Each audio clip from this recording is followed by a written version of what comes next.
Herkese salam, kanalıma hoş geldiniz.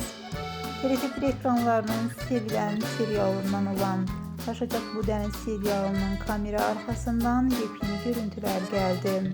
Aktyorlar birbirinden muhteşem görüntüleri sosyal medya hesabında sevenleriyle bölüştü. Biz de bu görüntüleri sizlere təqdim edirik. Buyurun izleyin.